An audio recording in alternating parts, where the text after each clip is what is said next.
are we? We're Harmless Phosphorescence!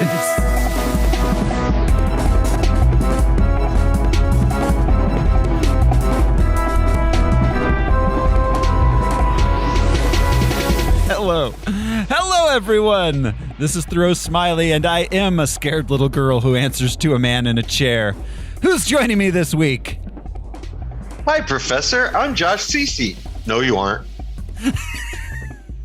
I'm Brian Lesh, and it's so much easier to understand you guys when you're screaming.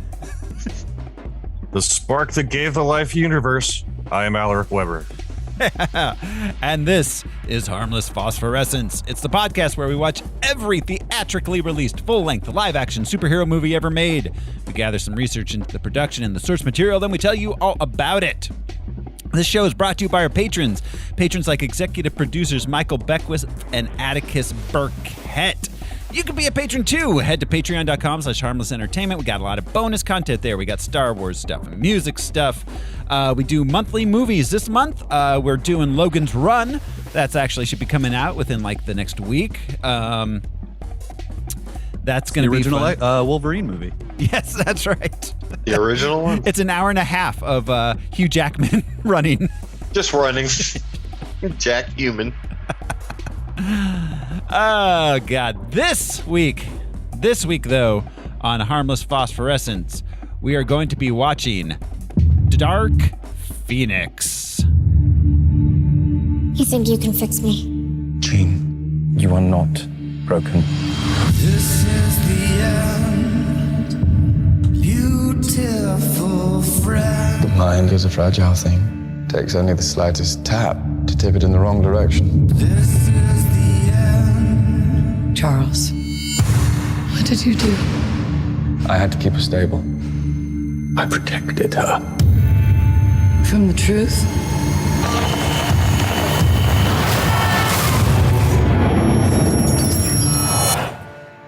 There's another word for that. I Crumbobulate. came looking for answers. You feel like you don't belong here. You don't. They can't begin to comprehend what you are. She's changing. And what? You didn't come here looking for answers. You came here looking for permission. Jean. She's all rage, pain, and it's all coming out at once. Jean lost control, but she's still our friend. This is your fault, Charles. The world is on the brink. I'm sorry I didn't stop it sooner. You're always sorry, Charles, and there's always a speech, and nobody cares. There's still hope. Don't do this. They're right to fear me. I've seen evil. And I'm looking at it now.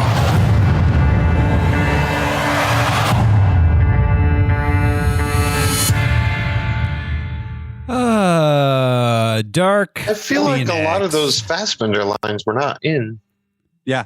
the picture. The permission one, and I think that last one. Yeah. I've seen evil and I'm looking at Right. it is a terrible line. Also, whoever wrote that is like 14 years old. Oh, well, we'll get there. Yeah.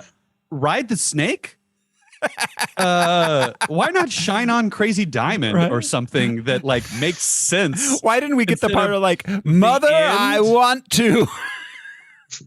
Mother, I want to fuck you. Yeah. Here's a song about heroin overdose. Right. Childhood trauma. None of that made sense. That trailer is weird. No, it's just because it has the phrase, this is the end in it. That's the only They should have used that's the all. Beatles the end for that, you know? Like, Right. damn. Oh, Are you going to fucking- be in my dreams tonight, Yeah. Sansa? And the answer is not with that accent. Yeah. Or maybe a ballsy song by a female recording artist. Yeah. Something. Yeah. But like for spirit animals, Jim Morrison. I have woman hear me Yikes. roar. Hear me roar. In numbers too big to ignore. Okay, yeah. So Dark Phoenix, it was released June 7th, 2019. Had a running time of 113 minutes. It cost $200 million, and it made $252 million. Ooh, so squeaker. Yeah, it did not do well. Well, and you know, the studio gets about a third of that. The rest goes to distributors and the theaters. Star power. So they lost wasn't it? money on that. Oh yeah, For sure. This movie, like I said, came out June 7th, 2019, which is less than a month after the last movie. So even though it is time to play the box office top 10 game, we're going to be playing it a little different this time, guys. This is the last pre-COVID X-Men movie. The last, I'm not counting New Mutants in this. it's a very specific measurement. It's the last one made before the Disney merger. It's the last pre-Disney. I like the New Mutants better than this. I haven't seen Whole New lot. Mutants yet, honestly. So I what- kinda liked it. what was the release date for this? The June 7th, 2019. It came when out. did the merger happen? It came out after the merger was announced, but before it actually went into effect. I don't have the date on the merger on my notes. So the merger was announced before this came out, though. Yeah, but it wasn't. Which means it was in talks throughout production of this movie. Yeah, which means is- that this movie was like shoved out, like just get it out. We got to they- do it before. pushed it out Yeah. the window without a parachute. And Yeah. It felt that way. just the best. Yeah. It feels like halfway through production they gave up on this. Yeah. And it feels like most of the main characters were doing a favor Yes. to us and the director. It's like, look, I'm here What- because I have. They're fulfilling a contractual obligation. When Jennifer Lawrence dies, you can see the relief in her eyes that she will no longer have to play this week. Yeah. I am free Yes. of these bonds. Uh, Yeah, no shit. All right, so this is the box office top 10 game. So we are going to count down the top 10 X-Men movies by box office. Okay. We have to guess which one. Yeah, and Are again, there 10? there are exactly 10 because I'm not Holy counting shit. Deadpool. Not counting Deadpool, there are exactly 10. Wow, that's a Ninja Turtle level franchise. Well, and if you Almost. included Deadpool, that'd be number 1, right? Deadpool and Deadpool 2 are the top 2, yes. That's embarrassing. Yeah. But not counting the Deadpools. The top 10 by gross. Starting with number 10. The movie we're talking about right now. Dark Phoenix is the lowest. Dark Phoenix Yeah. is the only movie that didn't cross $100 million domestic. It's like it made 65 in America. Nobody liked it. Yeah. It was bad. It is bad. It is in every bad. time frame. Yeah. In every multiverse, it is bad. Yeah, it was, it is, it will be. And this is following Apocalypse. The two of these are the two most iconic X-Men stories. Yeah. I know. And And we were all hoping that Dark Phoenix would redeem the Apocalypse movie. Yeah. Yeah, exactly. It did not. So at number 9, our protagonist visits an old friend in an exotic country. Ooh, exotic, that's bad. In a non-anglicized country.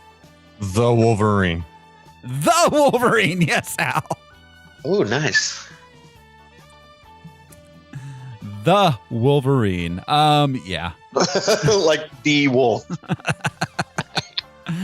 At number 8.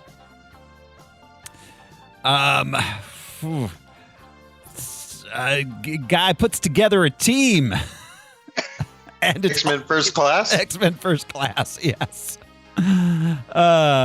Which we got a direct name drop in this movie.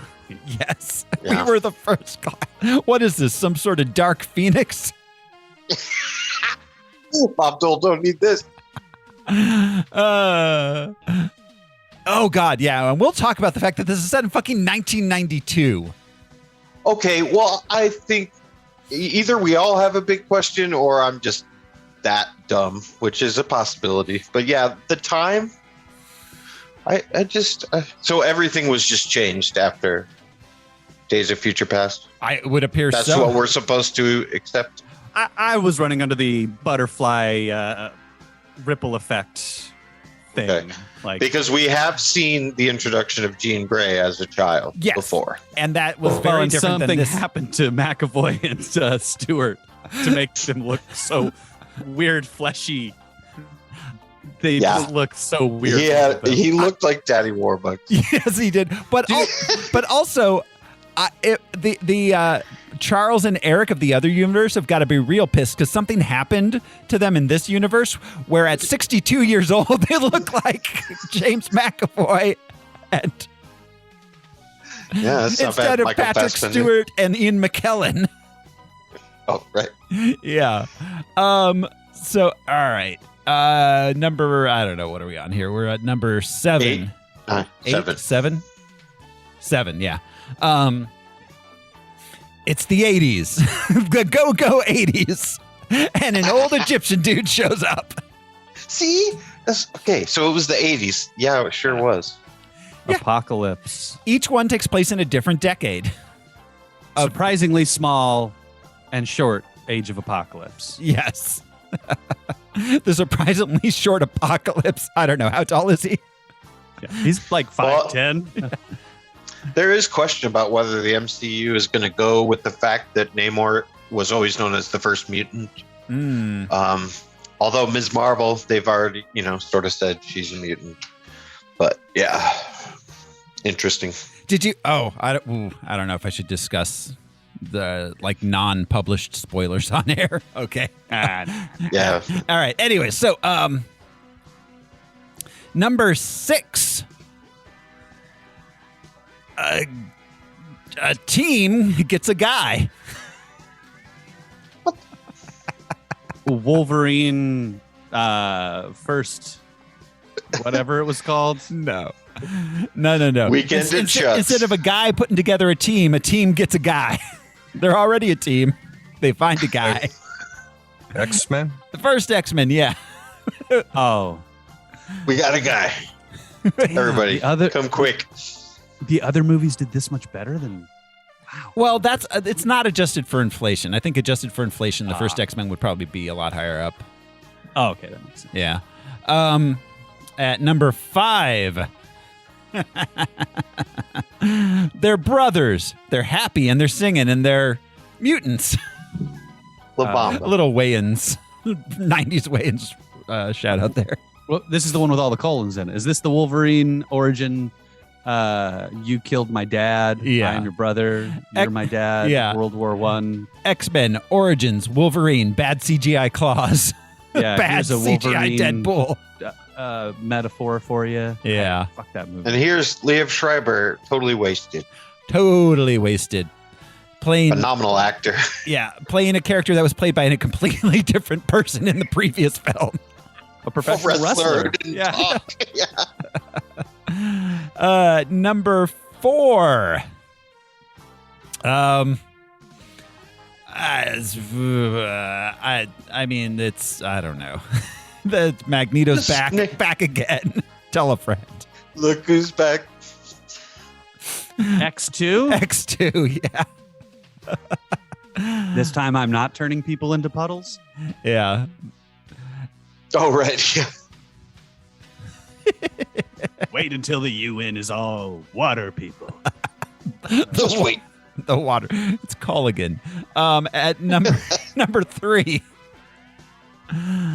He hurt himself today to see if he still feels. He focused on the pain. It's the only thing that's real. Logan, yeah. Logan's walk. Logan's amble. Yeah. At number 2.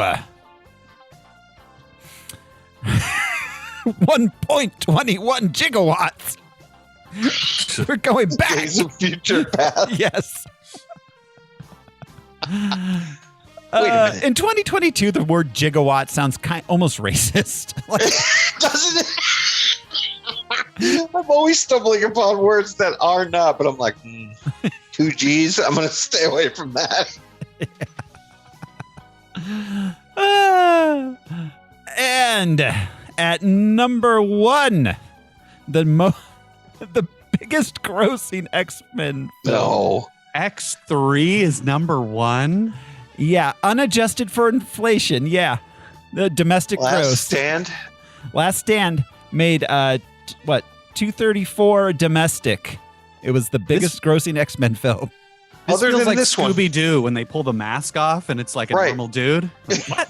It's always Yeah, that's surprising. Other than this movie, that's the one I dislike. Like, I don't want to watch it.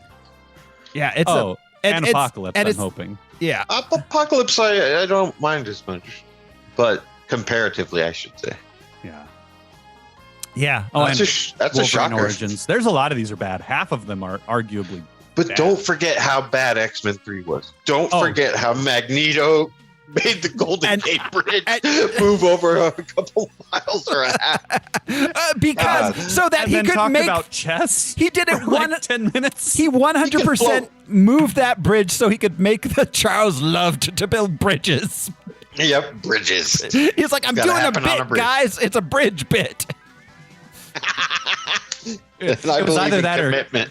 or kidnap Jeff Bridges. Because Lord knows there's no metal fucking boats in the harbor. All right. That's our box office top 10. That brings us to our comic book and character background. Professor Weber, enlighten us. Yes. Hello. Hi, I'm Al. Alec Weber. Hi, Al. Hello. The spark that gave life to the universe. I'm still itching at your brain. I love it. Better the first time. That was fun.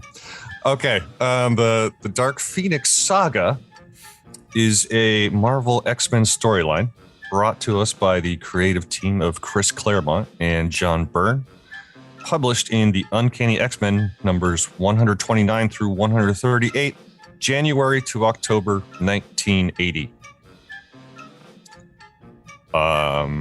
So Jean Grey first appeared as the Phoenix back in October of 76, drawn by Dave Cockrum. Returning from a mission in space, Jean Grey is exposed to the deadly radiation of a solar flare, briefly attaining her ultimate potential as a telepath and telekinetic. So like an actual solar flare. That's what they said, Not the Phoenix Force originally. No. That's interesting. You know, the Phoenix Force is really mostly just like racist dudes, racist white dudes. The Phoenix Police Force. Oh, I see. The Metropolitan City of Phoenix. Yeah. That's my joke. Yeah. You're not wrong, but Jean becomes a being of pure thought, then reforms herself on Earth with the new costume, identity, and power of the Phoenix.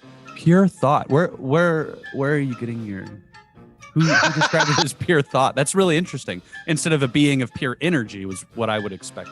Is this It the was first contested? Wikipedia, where I get all my information, or most of it, anyway. As Phoenix, Jean's mutant abilities are magnified to include matter manipulation on an atomic level, the creation and manipulation of cosmic fire, teleportation, and immortality. Immortality's last? It's always last. Fast forward to 1980, Jean is seduced by the telepathic illusions of the supervillain named Mastermind of the Hellfire Club.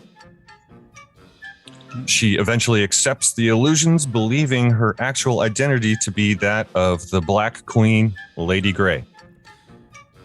This begins to break down the psychic barriers she had set up to keep her powers under control.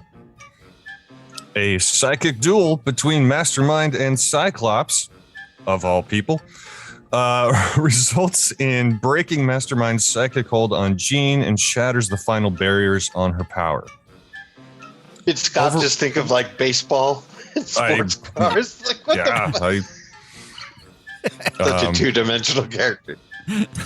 Like, think about your grandma. Yeah. Was Wait, he it's not psychically helping. shooting beams out of his eyes the whole time? Because that's all he's got. One guy's called Mastermind, the other's Scott.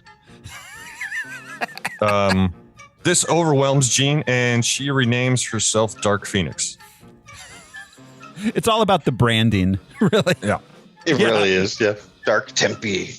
She takes down Mastermind and the X-Men and departs for a distant galaxy. Drained by the trip, she devours the energy of a star, causing it to supernova and destroy the entire population of a planet in orbit. A council of intergalactic associates is gathered, including the Shi'ar. Wait, intergalactic associates? They're not partners yet? No. Yeah. Why are we even talking to them? They haven't gotten their bachelor's degree. Wow. Not even a clerk. They got their associates. Okay, so the council includes the Shi'ar, the Kree, and the Skrull empires. And the council concludes that Dark Phoenix is an even greater threat than Galactus and must be destroyed. Dark Phoenix returns to Earth, conflicted by her normal feelings for her loved ones and her new destructive impulses. The X-Men attack and are again defeated. Xavier arrives. A vicious psychic duel ensues, and Charles creates a new set of psychic circuit breakers, reducing her powers to the factory presets and allowing Jean's normal personality to reassert control. He rebooted her. They had to, just like, oh shit, what's her name from The Good Place? But yeah, they had to stick a paperclip inside Jean's ear and hold it. Yeah. They had to do a factory reset on Jean. The Shi'ar arrive, saying we got to kill her. The Shi'ar and X-Men have a team duel on the moon and decide Jean's fate. That'd be the worst place to have hand-to-hand combat. Space. Yeah. It said something about it was like the blue area of the moon. I think it was. Sure. Oh, that's where there's oxygen on the moon. Yeah, it's like a suburb of Orlando. Well, no. The blue area of the moon is where children aren't allowed to listen to the sets. Where the Kree used to live, I think. Yeah. Oh. It's got an oxygen bubble though, right? That's the thing that they. And the Inhumans are on the dark side. It. I believe so. Didn't even live on the moon. There's literally nothing there. You saw me standing alone. So yeah, they're dueling. When Cyclops is seemingly killed, Jean pops Xavier's psychic restraints, and Dark Phoenix comes back. When Cyclops was seemingly killed, no one noticed. Nobody dies in the Nobody Marvel cared. comics. Cyclops. I mean, especially in X-Men. But also, the like, Shi'ar. Scott, like, you're the lamest dude ever in every possible telling of the X-Men. That's why I keep saying Scott, because there's nothing wrong with Cyclops. I never disliked him. But in these movies, I just feel like from James Marsden to this kid, they just want us to think he's an idiot. And it's working. Yeah, he is.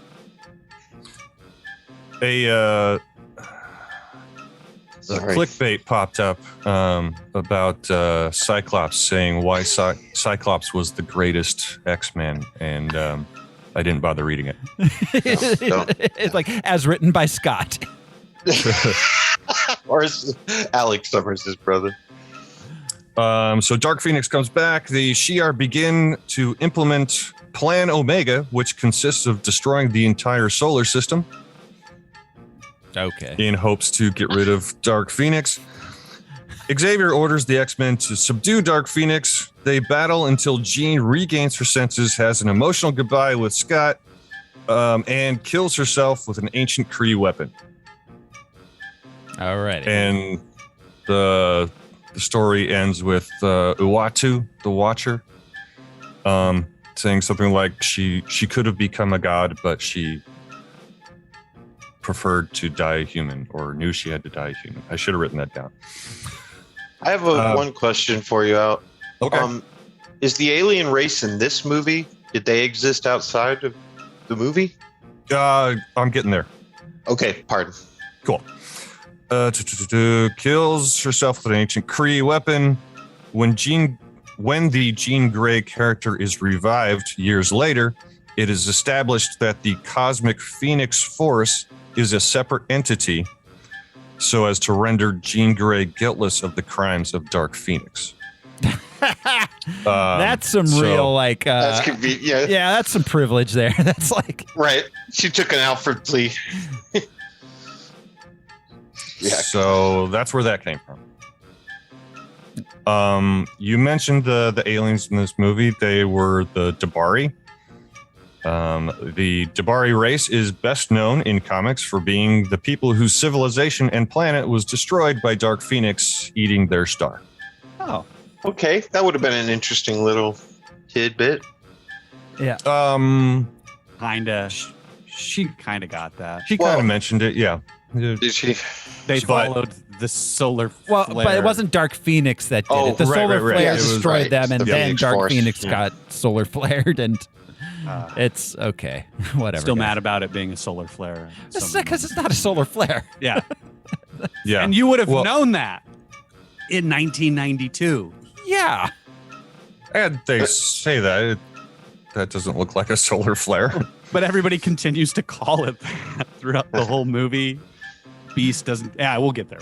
I mean, I guess I'm kind of glad to know that the race existed because it was just so fucking lazy. The body snatcher type aliens. Well, okay, So lazy. I would they point look out- like us. Here they are. I would point out that this is the second Marvel movie of 2019 that features a very powerful female protagonist set in the 90s with shape-shifting aliens.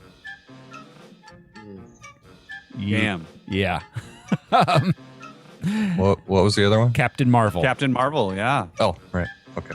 And they kind of look like Skrull.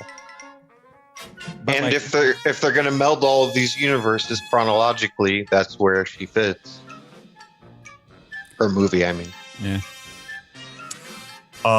We have a brief appearance by Dazzler, aka Allison Yeah. Blair. Mm-hmm. Dazzler. Unfortunately, we didn't get enough of her in this movie. It was kind of sad. I agree. But it's she's an interesting character. Singing the least 1992 sounding song I've ever heard in my life. Yeah. Was that a St. Vincent tune? I couldn't tell. It was what's her name? Guard? Oh, okay. Because St. Vincent makes so much money making music for like Twilight movies and things like that. Yeah. It's Gotta respect the hustle. or Brit Guard. I think it's Guard is the name. It's some Oh. pop lady, but also like impossible to Google her because her name is just a noun.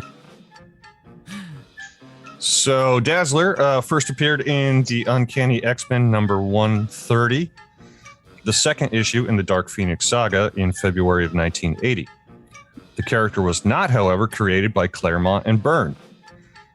Commissioned by Casablanca Records in 1978 as a multimedia cross-promotion animated special.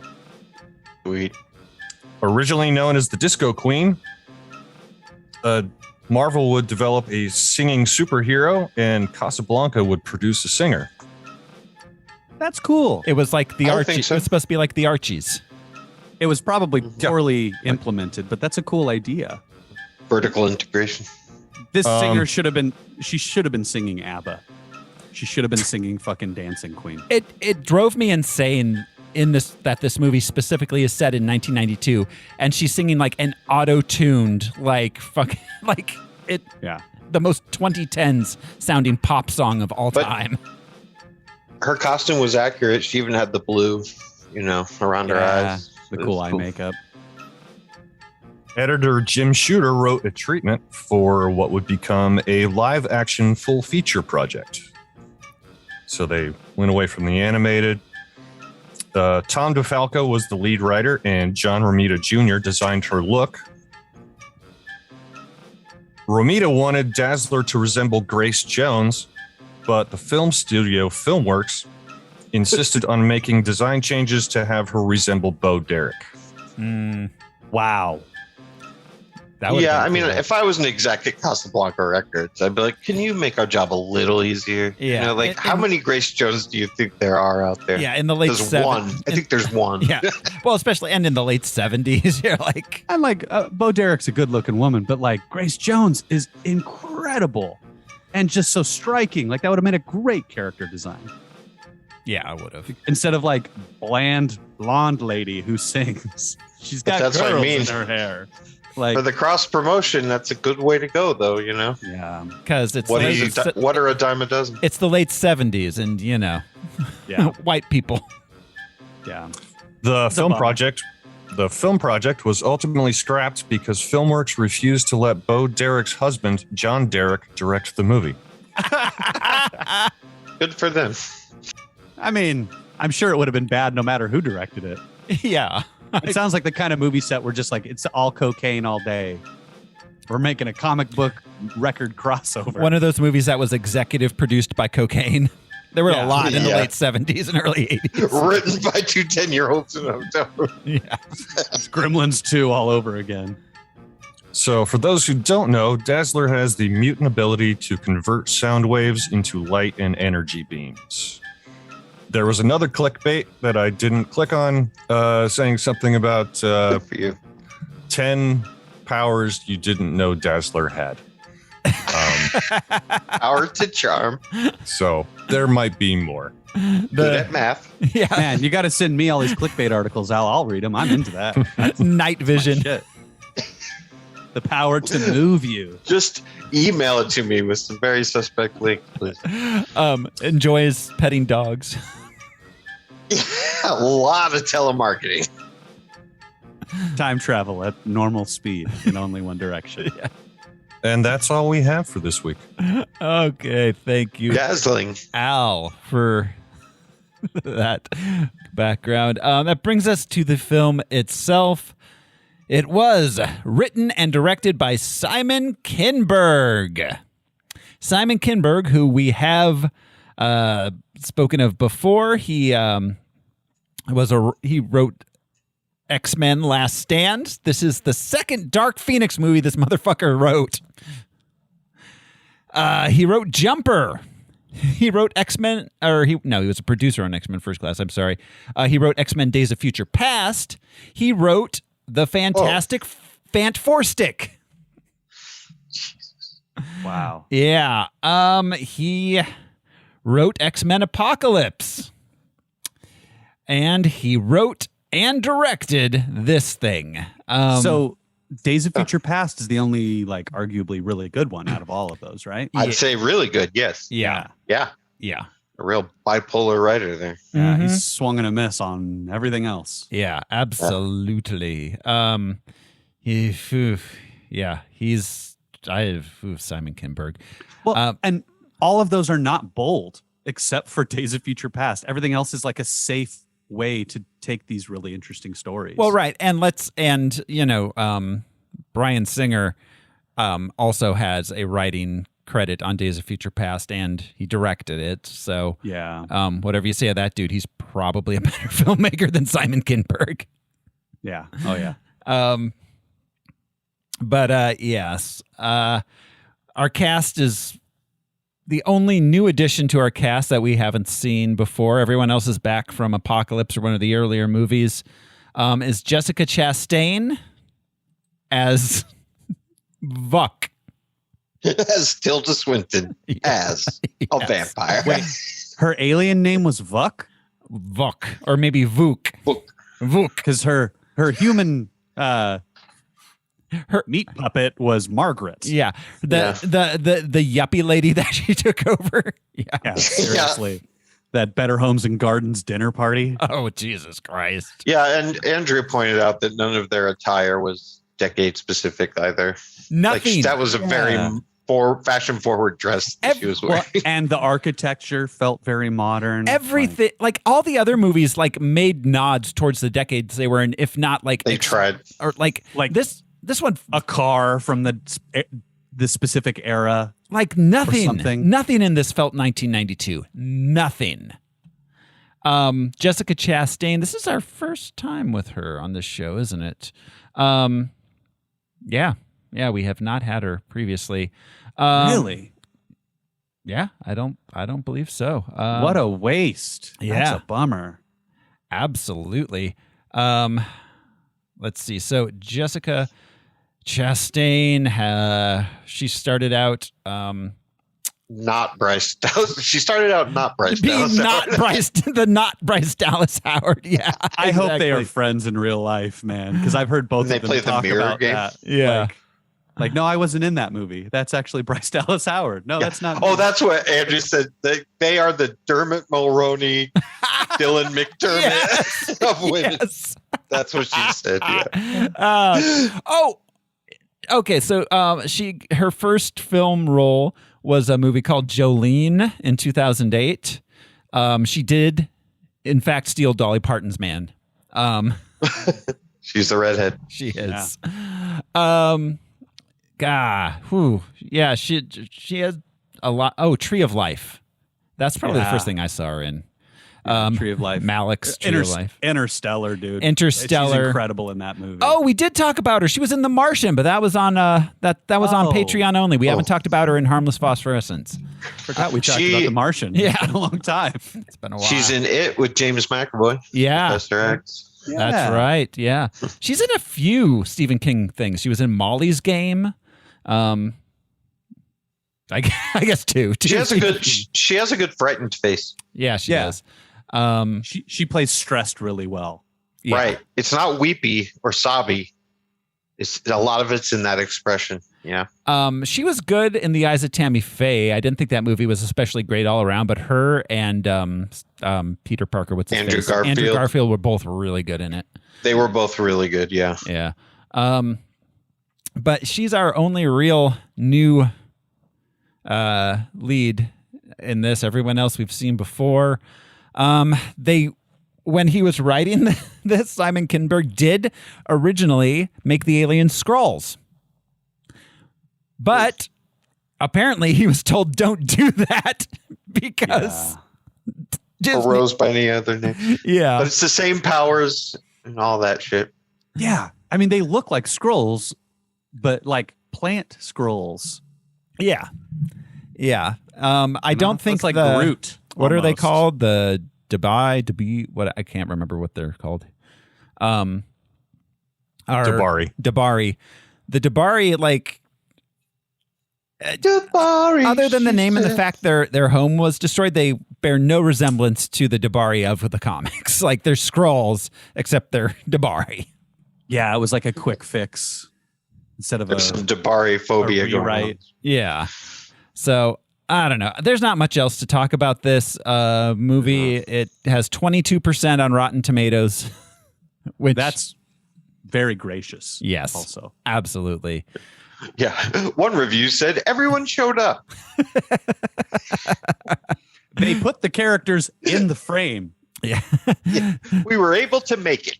The actors were contractually obliged to make the film. That's what I mean. Everyone showed up. No one broke their contract. So I don't know. You ready to jump into it, guys? Yes, please. Man, shoot us into space. No spacesuits. This is Dark Phoenix. We open with a voiceover over black, and then it gets worse. Always a voiceover for an X-Men movie. Yeah, over black. No, this was so X-Men by the numbers. Oh my God. Yeah. And for a few minutes, it worked for me, man. For A few couple minutes. minutes. The first like 10 minutes, I was like, oh shit, a classic X-Men story. Yeah. Cool. The Although X-Bone. Although I do have to say that from behind, when they're in their uniforms, the X-Men all looked like security details from season 7 of Next Generation. They do look like They next-gen do. costumes. Maybe that's the 90s reference. Yeah, way too. Yeah. Yeah, but they're yellow, so those it's boxy all the security shoulders. detail. Yeah, And no reduced waist that you get in a comic book character. Yeah. They all look Right. like Jean-Luc. yes. Yeah. We're Jumpsuits. constantly having to That's pull the down that future. weird little jacket they had. It looks formal, but it's it breathes. I don't know what the hell the costume design was for this. Crush is like, I need pockets. Yeah. Jude and I are watching through Next Gen slowly, very slowly, for the first time for awesome. Jude. And we're just loving watching Riker lean up against walls and things. No, or sit backwards on a chair. Sitting on chairs. And use his leg to go all the way over the back of the chair. And that's my favorite move. That's such a power move in a meeting. Sitting on chairs and leaning against walls. And apparently Jonathan Frakes says he did all that because he has a bad back. So he was constantly in pain on set. I love that man, though. He's one of my favorite actors. Oh, yeah. Oh, man. Man of the people. Yeah. Right. What was that? Imagine if you will. Oh, is that the thing that he says? Yes. The bit. Imagine From if like you will. Ripley's Believe It or Not. Think about it for a moment, if you will. Yeah. That supercut is on YouTube. It's amazing. It's incredible. So, all right. It's 1975. Jean Grey's a little girl in the backseat of a car. She uses her mind powers to mess with the radio on accident. She has a new timeline. Yes. She has a new biographical timeline. Yeah, nothing. Not, the X-Men timeline is not. It's a mess. It's an absolute total fucking mess. It's a different house. Different Yeah, parents. you're right. I won't bring it up again. It's a different time. It's a different house, different parents. She's a different age. Like it's. Yeah, she's taken away at a different age. Yeah, Her powers are manifesting in a totally different way. Yeah. Her mom died. She did not in the first one. Yeah. Everything is different. So yeah, she accidentally makes her mom go to sleep. They crash. We cut to the hospital. Professor X is there. So little girl, this British man you've never met before is going to take you to his house now. Well, and these parents though, before they die, before the mom dies, that's a weird relationship with your kid. Yeah. They immediately blame the daughter for changing the radio when it's obvious no one touched the radio. Why are you doing that? Like, well, she exhibited powers at other times. She must have, right? Just the dad points that out. Yeah, I guess. I guess so. It's just a weird way to like talk to your kid. They're not good parents. Like, straight up. They don't. It doesn't seem like a loving home, and her father was then disappointed. It seemed like they sucked all along. Yeah. Oh yeah, I'm sure. Which I guess was the intention. It was just a weird way to show that. But Thoreau's right. Ostensibly in 1975, Professor Xavier was still in the closet, so to speak, as a mutant. So literally, it's this rich old British guy who runs a school. I will take the little girl if no one else wants her. Yeah, that's a felony now. The CIA know who he is. Oh yeah, This is post Cuban Missile Crisis. Yeah, his girlfriend who he Christopher Reeved is Oliver Platt. Yeah. Christopher Reeve. So yeah, so she goes and she lives with Professor X now. Then we get the title card. We cut to 1992. And there's a space shuttle launch. It goes wrong. The shuttle's spinning out of control because of solar flares. This sequence is the best part of this entire movie. And it is riddled with issues. It is the best part of this whole movie, though. It is. And I'm left to wonder why, because they make a joke about Quicksilver and he's like, oh, I did it all. And it's like, well, but he kind of did. And he should have done the rest of it. There was no reason to talk for a minute and a half about they're running out of time to go over there when Quicksilver could literally just put helmets on them, plop over and be back in 10 seconds. Yeah, I have a lot of questions about they have to sideline Quicksilver also real fast. They have to sideline Quicksilver because otherwise he could just do everything. Just do everything. Ralph Boner. Yeah. Now established. Ooh, it's so weird these timelines. The music in this moment is so cool. That bum bum. It's very like, I hate to use the word cinematic, but like it feels like we're building to adventurous. Something. Yeah. Feels like there's an adventure coming. It's the first time the X-Men are going to space. Yeah. And it's the only time the X-Men are going to space. Yeah. Well, and it's cool. We get to see them working as a team. The only time we get to see them working as a team. We get to see Raven as the leader of the team. Yeah. I guess. Yeah, it's a nice Beast. They ask him, is this a solar flare? And his answer is not like anyone I've ever seen. Yeah.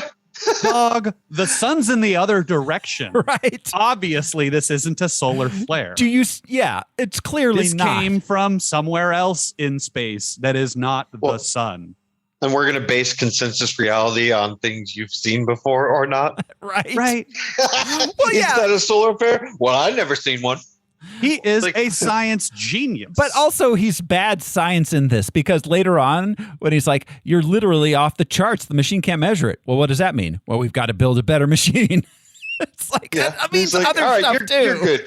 Yeah. like I'll accept that. Like that's a at least he wasn't like, I have no idea and walks away.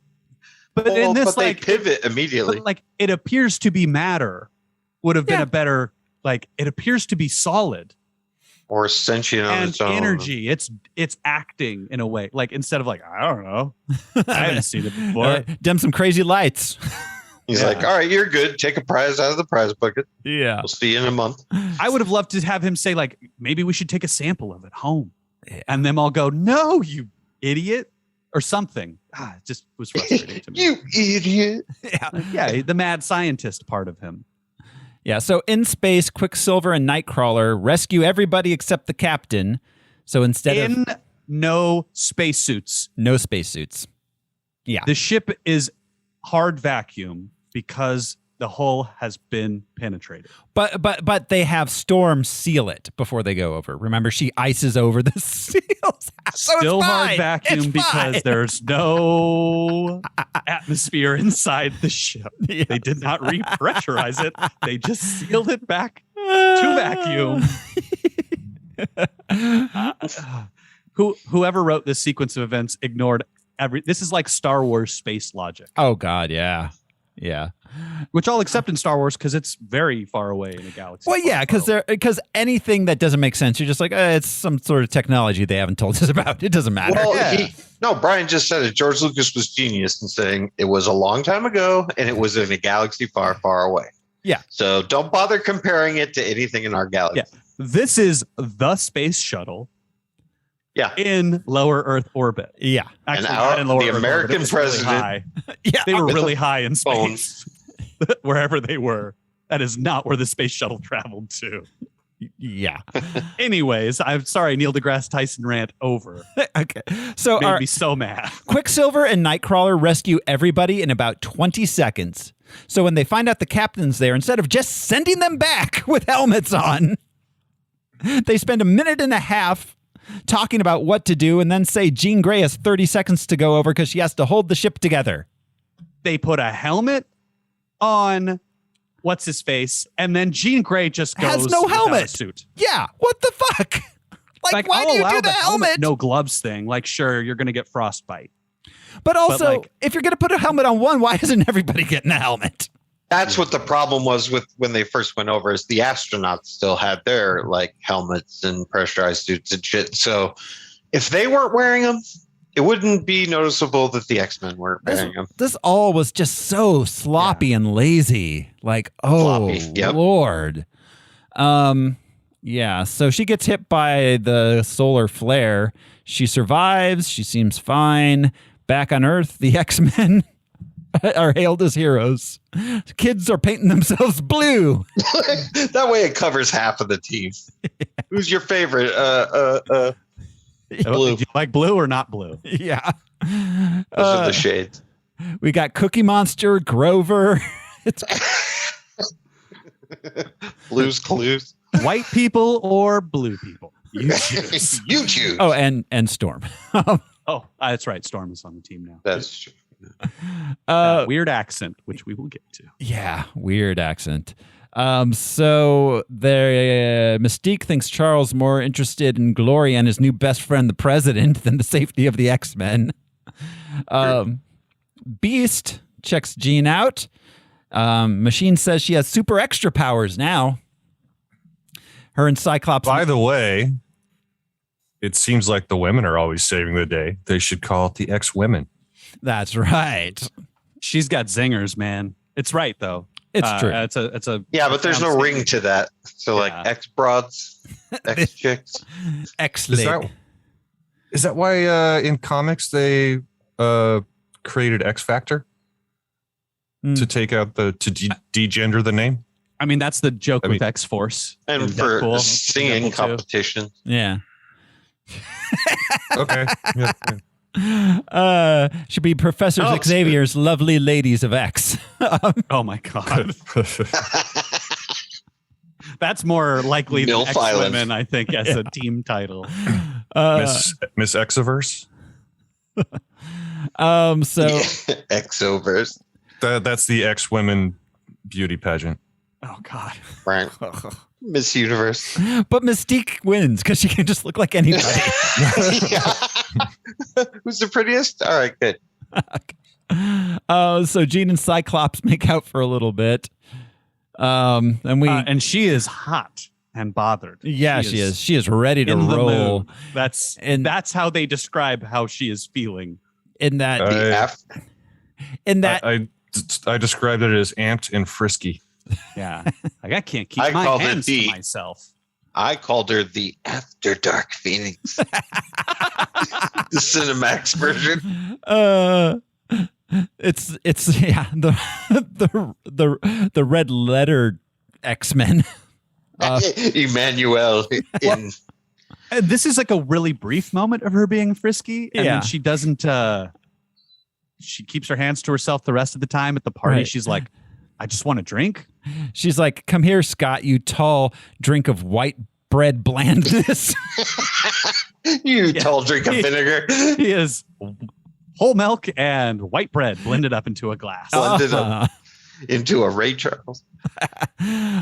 So then we are at a dinner party. Margaret is having a bad night. None of the guests are enjoying their hors d'oeuvres, and then she gets taken over by an alien. She screams, right? Yeah. Or the dog yelps, and none of these people are surprised. No, because they're too busy being pithy and droll. I mean, like it's straight out of a new- Woody Allen dinner party. See, like it's just ugh. Yeah.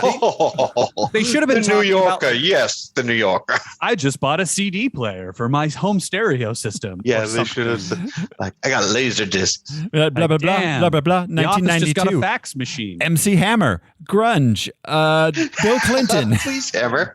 Don't hurt him. This was their opportunity to do that. Oh, yeah. This was an election year. Was that president? 92, yeah. He was up for re-election. Was it we running against Clinton? Yeah. Yeah.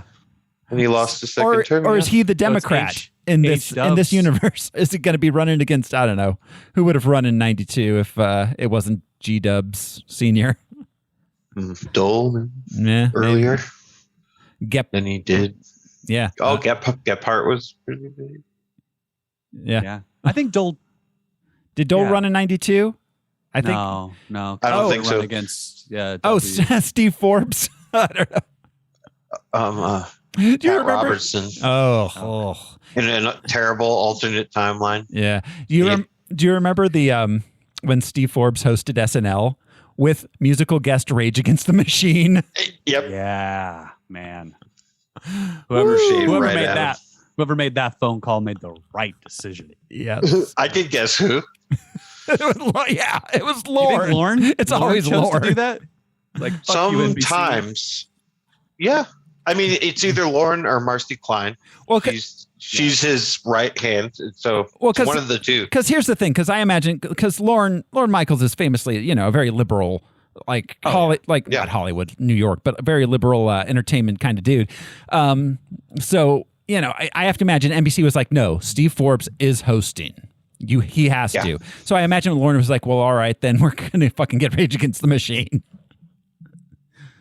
Yeah, that happened a lot to the show. Yeah. And they're like, okay, but we're going to make fun of it. Like Gerald Ford's chief of staff, or I don't know. He had a title.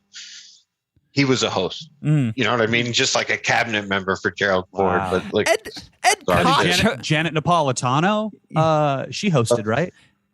I know she No. had a cameo. She had a cameo. No, you're thinking of Janet Reno. Janet Reno, Janet not Reno. She had Napoleon. a cameo because Yeah. Will Ferrell played That's Janet right. Reno. Well, Hilariously. Through the Ed wall. Koch Yeah, I hosted remember that. SNL once. Ed Koch. Bob Dole. Yeah, oh Right? yeah. Bob Dole.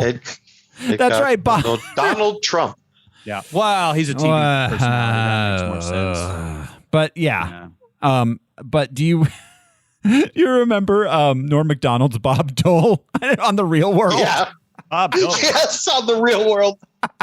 And then Jim Breuer's like, hey, man, you want to sit in your chair? You want to bug out about your chair, man? Do your chair thing. Like, shoot to Norm. He's just shifty looking back and forth. He was sitting in Bob Dole's chair. Bob Dole don't like that. All right. So, Jessica Chastain is blonde. Jessica Chastain is here. Targaryen Chastain. So I wish they hadn't. Yeah. Why is she so pasty and blonde? She didn't have to be like that. No. She's just a No, they're like, give us the that Tilda this alien Swinton. took over. Like, she could have just been Jessica Chastain. She could have been Bryce Dallas Howard. Or the alien could have turned into the dog, not knowing what the superior species is. I wish they hadn't showed the transition between this alien to Jessica Chastain. I wish that we had to like pick at this and be like, is she one of those weird creatures that was in the woods? What is happening? Yeah, no, they don't give us anything to figure out. It would have been nice to have that be a little bit of a mystery for 20 minutes or something. Yeah. He's like, it's probably a squirrel. That sounds like a dog. Well, and she arrives at the table and speaks English to the people. Well, and then they just start screaming and like dying. Yeah. Like, I don't know. Like, yeah. Well, and she's asked later, did you learn their language? She's like, yeah, I did. Fucking immediately, dude. It's pretty She was all fucking A right, Johnny. Yeah. All right. So we cut to mutant students. By the way, I sent you guys an image from comics of the Dabari. And they don't look exact. Oh, they look similar to Skrulls with big puffy hair. But with monkey haircuts. Well, and the movie did a pretty good job of making these things. I guess. Yeah, sure. The movie looks like these without the hair They look like the creatures from Planet Hulk. and without the clothes. Yeah, they. Yeah, Yeah, he has a collared shirt on. they look. He has a job interview that day. They look like they're with the hair. They look like it's 1964 and they're going to see the Beatles. I was gonna say Alien Beatles. So all right. Then the mutants students are having a kegger in the woods. We see that Charles is getting a medal from the president. He's schmoozing all the big boys. Well, and the subtext is sort of like he has all these mental control over Jean, but he's not even paying attention to her or his X-Men, his children. Yeah. He's getting awards and glad handing. Yeah, exactly. It's a weird way to write Xavier. It is, because he never, it's Xavier. He's the one guy that never loses focus. You know what this reminded me of? Because Xavier and Magneto are inspired by King and Malcolm X, whatever. It reminded me of the Boondocks episode where Martin Luther King awakes from a coma and ends up yelling at everybody at the end. Where it's like, what happened? What happened to you? How did we get here? Yeah. It's the end moment of that episode, but that's just who Xavier is now. He learned a lot of lessons in all these movies. Oh yeah. Yeah. So then at the party, Hang on. At the party, Storm makes ice for one of the drinks. And this is the second time she's done Iceman things. Yeah, she iced over. I know she hasn't done anything else so far. I know that's weather But related. Iceman powers, you're right. That's weather related, but It's weather adjacent. Weather adjacent. So many college girls before her, Jean can't handle her liquor at the party and passes out after having a meltdown. This is where we get Dazzler just performing in the middle of the forest. Yeah. It's a kegger. No help. She's the music. And again, she is the entertainment. It drives me absolutely insane that they go to the pains of saying this is 1992, and then she sings a modern pop song. It just drives me out of my mind. Like, it's another missed opportunity. Yeah, she could have been singing something from the era, like anything from 92, something by Whitney Houston. Like, it doesn't matter. Or Sinead O'Connor or Sade. Yeah, like anything. stylistically. Yeah, just make us feel like we're in. Yes, yeah, it could be an original song, but stylistically make it sound like 1992. Don't have the fucking auto tune and like the like deep bass pop sound of 2019. Yeah, I mean, like, that shit's hip now. Like Dua Lipa would have made a better 90s vibe song than whoever this was. Absolutely. So then Mystique passes out. Jean Grey passes out. Mystique wants to run away with Beast. Charles rushes home. Jean met 2 Cyclops that night. He's like, they call me Cyclops, but really I have 2. Charles rushes home. He goes into Jean's mind using Cerebro. She sees in his memories that her dad's still alive. When she passes out, though, she explodes the trees around her, and it opens the front door to the X mansion for some reason. Yeah. But if that is like hurricane force wind, that door was latched, I'm assuming. I would assume so. All of those children would be badly injured, if not just dead from like internal bleeding. They're mutants. They're not invulnerable. Yes. Like some of these kids are like, yeah, I can turn wet concrete into dry concrete faster. You know, like, oh, that's contractor man. Be like, I do this finger thing. Yeah, literally. Like my farts smell like strawberries. Like, whoa, we are not bringing you on the next mission. Unless it's at the Great British Bake Off. Gonna fart into everyone's confections. She learns her dad's still alive, so she wakes up and makes Charles go unconscious, and she decides to go look for her dad. She says she can hear him. Yeah. I don't know what that means. They don't ever use that conceit, like her, like in the background, like in an unearthly voice being like, Jean. It's a weird way to dance around the conflict with Xavier. Like, why did you put these in my head? Would have been much more dramatic and interesting than my dad. I can hear him. Yeah. You're like, Papa, can you hear me? Yeah. Like, just another missed opportunity. Yeah. This whole thing is missed opportunities. So Jessica Chastain meets with some other guys. They're all aliens pretending to be humans. They're after Jean Grey because she has the power of the space rays. Jean, meanwhile, heads to her childhood home where her dad was just still living. He wasn't hard to find. He didn't move.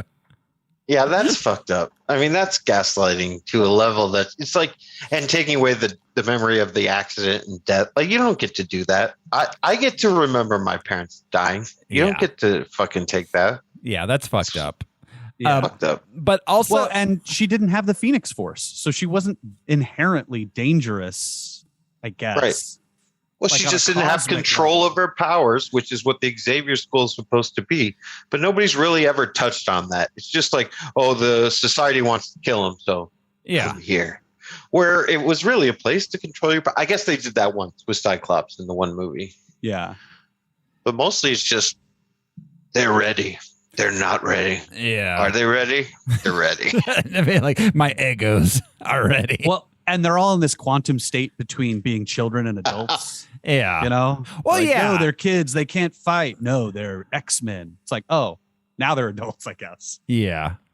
And also they could be 14 or 28. Like there's no real. And no one ages between those ages because everyone cast in those roles is 28 years old. Yes. And also the first one was like 1983. Now it's 1992, but none of them are 10 years older. Then they the only thing that before. ever gets updated is the Cerebro helmet. That's the only thing that changes as and time Xavier's goes on. wheelchair. And again, That's true. That's yes, right. As the technology progresses. And I mean, I mentioned this in the chat, but like it's the same fucking X plot that we get every time. So in the beginning, there's one of the X-Men and they do something bad. And then Charles and Eric are on opposite sides of the thing and they fight each other. But then it turns out there's a real threat that they have to come together to fight. And then at the end, Charles is in somebody's brain while there's a battle going on around him.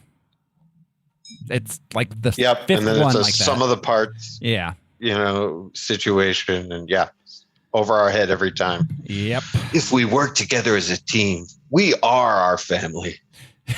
Just that cliched shit.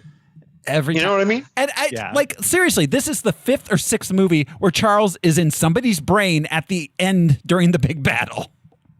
Like every fucking time. Spoiler, but Multiverse of Madness. They finally just fucking killed him in the Mind Castle shit. Yes. Like, fuck this. You're not going to get to talk anymore.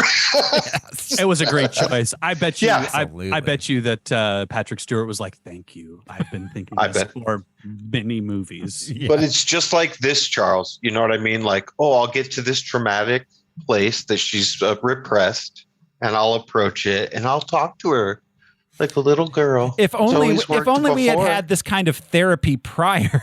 Then we wouldn't be in this situation. We wouldn't be in this. Yeah. You're only professor after the fact. Does the X-Mansion have a therapist on staff, or does Xavier handle their therapy? Xavier 100% does all his own therapy. He doesn't have a degree, but he thinks he's pretty good at it. He's super manipulative. No, he went to Oxford, right? Not for psychiatry, not for therapy. He's a geneticist, right? Geneticist, yes. Yeah. So, all right. Wow. Yeah. So she a lot of sitting on laps. Oh no. So she finds her dad there. She gets mad when she realizes her dad just abandoned her. This conversation was so frustrating because she was like, "It was. Why didn't you look for me?" Be like, what do you think happened with your dad? Like, it wasn't like what happened. Like, did you give like? She doesn't know. But also she's like making the assumption that. That's what she specifically asked. Why didn't you look for me? So she's making the assumption that Charles stole her without her dad knowing. Yeah. Yeah, you're right. This needed, and then she pivots so fast. She needed to say, all I remember is being with you and then not being with you. Right. You know, like the gaslighting effect is not pointed at. That's right. She's just like, you abandoned me. He's like, what? No, you killed your mother in a car accident. She can't process. She can't process why that might have happened because Charles kept her from accessing those memories. Yeah, that's how you process that shit. Mm-hmm. Like, I don't know if I'll ever forgive you, Dad, but I understand why you did it. Instead, it happens in the space of 1 minute or you know 2.5 minutes, and she's like, "What? Fuck you!" It's like, no, Charles. It's still Charles. This is an opportunity for an emotional moment between two characters that was completely missed. Yeah. A father and a daughter. That's like a relationship that audiences can relate to. But Jean could have had that opportunity whenever she wanted to if she was allowed to be in her own mind. So again, it just always comes down to this gaslighting Daddy Warbucks. The weirdest Xavier ever. Yeah. So just then Charles and the X-Men arrive. She confronts the X-Men. They attempt to subdue her. Quicksilver gets injured and he's out of the movie because that would be too inconvenient if he could do stuff for the rest of this film. Yeah, and she pulls an Apocalypse, but faster than him. She sees him moving at super speeds. That was kind of cool. Reacts. I dug that moment. It was a little bit like Flash and Superman from the. Yeah, that's what it reminded me of. Yeah. From Justice League. Mm-hmm. But I mean, it's exactly what happens with Apocalypse without the buildup. She just is like, nope. Which could have been. I think that it was not as like it wasn't a centerpiece of this moment because we get the centerpiece of the important thing happens after this. It really made Quicksilver feel like an afterthought. It sucked. They're like, we have to do something with him.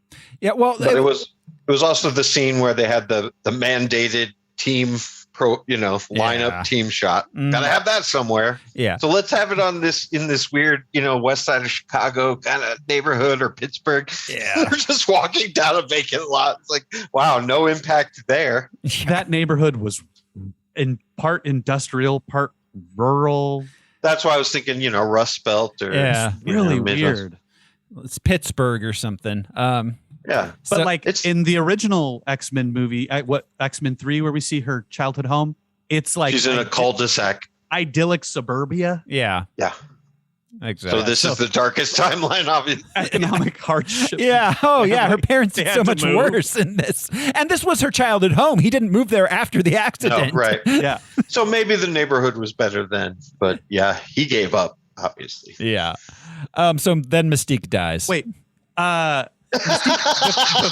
Before she dies, when they're en route, she asks Charles, how do you know where we're going? He didn't get her from the house. He never went to the house. He went to the hospital. Does he have He used to hang out with her dad. does he have like a didactic photographic memory kind of thing where he's like, no, I just remember that from the discharge paperwork? I would assume he has the address because he has to know where to send the bill. I don't know. He bought her the gaslighting spell bill. I don't know. Yeah. So I don't know. it doesn't matter. Yeah, me neither. We're thinking about this way more than anybody else did. You are for sure. Bless your heart. Mystique dies and J-Law is finally released. I want to see your version of it. Yeah. It would be the Brian, 90s yeah. cartoon version. Mystique dies and J-Law is released from her prison of X-Men movies. Free at Thank last. God. Thank God. Yeah. Jean runs away. The X-Men go home. They hold a funeral for Mystique. Cyclops is sad and he's insists it was an accident. Storm tells They didn't have Raven's body, so they just stuck a random person. Anyway. In the first X-Men movie, she is stabbed through the middle, maybe not the heart, by Wolverine. Yeah. She's stabbed in generally the same area by this exploded tree stump, the same way that Logan died, by the way. And it just gets her. Immediately, she's dead. Well, see, And Ian McKellen kills her in one movie, right? okay, he takes away her powers. Takes away Oh, her right. ability Yeah. to- Yes, shoots her with that dart. Yeah. Yeah. And she's poor, homely Rebecca. What will she do? Sarah to get played by? it I mean, here's my question about a shapeshifter. Can you even be stabbed? Like, if you're stabbed, don't you just like shapeshift your wound close immediately? Oh, yeah, like Clayface kind of. Yeah. Yeah. But also in the comics, did she not have an accelerated healing factor? I'm pretty sure in akin the to- previous movies she had an accelerated healing factor. And like she'd been alive for decades. Like she was really old. Yeah. Yeah. Much older than she appeared. Yes. Right. This character, this version of Mystique was in Vietnam. We saw her. She's been around a while. Yeah, I mean, So Charles she's found her in his arguably kitchen 50s. in the 40s. Like Yeah. Yeah, the 40s. 40. Yeah. 40s or early 50s. He found her in his kitchen. Yeah. But yeah, she's older than Charles and obviously always has been. And so it's like, that dude's the most patronizing. And it's not just this movie. And James McAvoy has nailed it every time. And so has Patrick Stewart. Yeah. Stellar performances. Absolutely. But he's a fucked up character. We should tell him the truth. It's like you unilaterally decided that right now. We're a fucking group.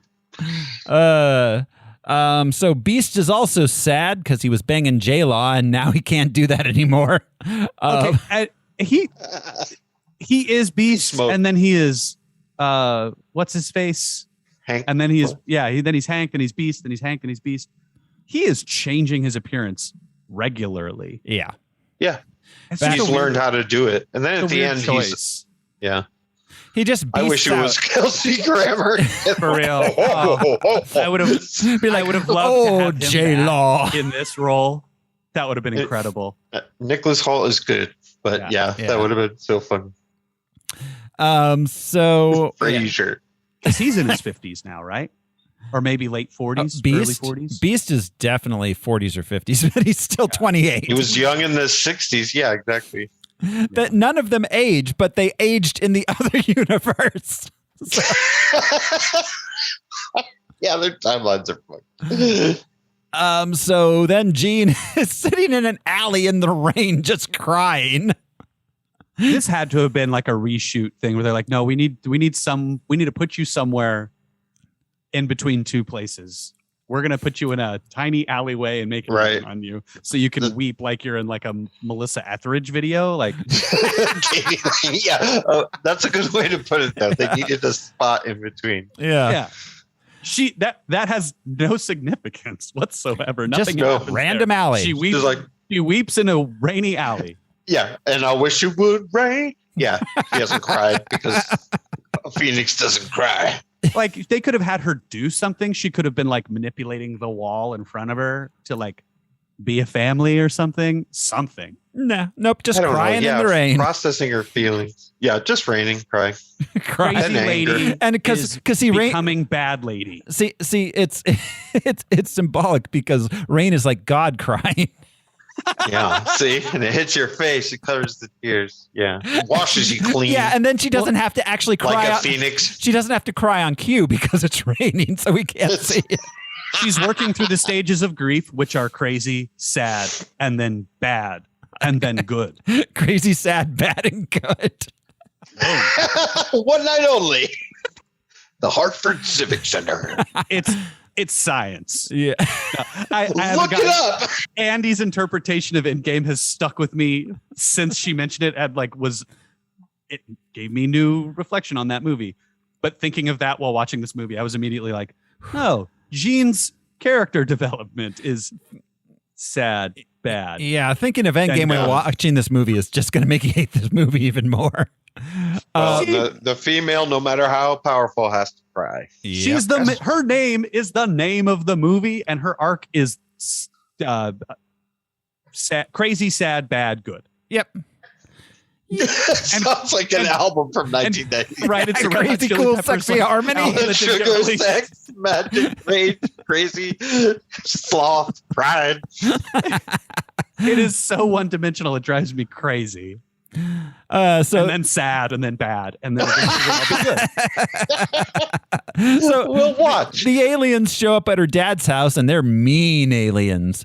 Then Jean goes. They're mean aliens that are conducting an investigation like low-level homicide detectives. What purpose did killing the father serve? Yeah, like they're on a trail. They're sniffing a trail. What powers do you fucking have? Well, also, why did a writer think that we should have this character ask the father, "Where is your daughter?" Yeah. We all know that he has no fucking idea. He doesn't know where she left went. her at a fire station in a bundle of blankets. Like the last time I saw her here, and then she left, and I'm still here, so I don't know. She was here. She killed a blue lady outside. The cops showed up. She killed some of them and flew away into the sky. She's like, I don't care about your rights. Slams them up against the wall. She's Mr. Gray. So then Jean arrives on Magneto's Orgy Island, where shipping container. He could make a skyscraper just with his mind. It's Magneto's Fire Island. Yeah, we finally got it, which was kind of the thing that they've been building Magneto towards the whole time. You know, what is this called in the comics? Candy Apple Island. I don't know. Shit, I can't think of it. Yeah, Shangri-La. It's on the other side of the Savage Lands or wherever they make these geographic locations, and not Krakatoa. Shit. Marmaduke. I don't know. Marmaduke. But it's his island of lost mutants where they are an independent nation is essentially like a Native American tribal location granted by the U.S. government. Yes, and sort of a handshake treaty of like, if you guys are cool, we'll just ignore you. But if you're not, this is our land. Yeah. Literally, the army shows up. We're not here to take your land away. Like, you're the army. But but we are putting you in check. We could do that. Magneto's like, I would literally, you're wearing metal, dude. Yeah. Like, well, come on. It's Genosha. Genosha. Thank you. Genosha. So, Genosha. That's in Wisconsin, right? Yeah, Kenosha. Genosha. Yeah. Kenosha. Yeah. Where in the U.S. did they take a That's state what I wanna know. land and give it to? Yeah. It's clearly not like Alaska or somewhere. It's tropical. It looks You like know. it's like maybe like somewhere around Louisiana or something. Like there's like bayou, Right. bayou kind of vibes going on. Yeah, there aren't many tropical places we have. Yeah, Florida somewhere maybe. I don't know. And it's not Yeah, very exactly. big. The Gulf. There's not a lot of people. No, Like Magneto Shitload of really kids. hasn't just enough. done much. Just enough for the mutant orgies. Yeah. Just enough. They're just a real freaky and mutants. intramural softball. Are they all his wives? Like Nandor. Yeah. It's It's a so hard to Gabriel of resist. Urantia situation. Yeah, it's his cult. Such a magnetic personality. Someone on the internet has Genosha a bit north of Madagascar. Oh, Huh. I don't think that was the case in this film. well, Right. because the U.S. government gave it to him, so it's definitely continental U.S. Yeah. Because Yeah. Jim flies there So- without like a jacket. Yeah. It's So one of the keys. Yeah. yeah. Like Bermuda Yeah, or something. the mutant So- key, yeah. key mutant. So after the mutant orgies and the regular harvesting of fruits, vegetables, and grain, That place smells like patchouli and kombucha, man. God, I know yeah. It does. uh, And piss. yeah. There's no plumbing there. And also, like, when he flies out of that building, how is he doing that? He's not flying over metal. He's not holding metal things. He just flies out. Is he like? There's metal in the ground. The's metal. Yeah, they've shown us that. All right, before. all right. In relation to the shipping containers around, that's how he keeps his stranglehold on power in Genosha.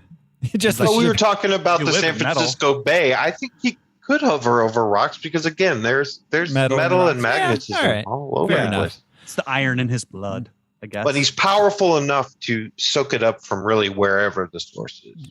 yeah. so Gene. You know, we've never seen Magneto be like, it's too far away. Be like, it's only aluminum. Yeah, anyone could crush that. Jean asks him for help controlling her powers, but the military arrives. They demand Jean surrender. She attacks them. Eric saves them, and they run away.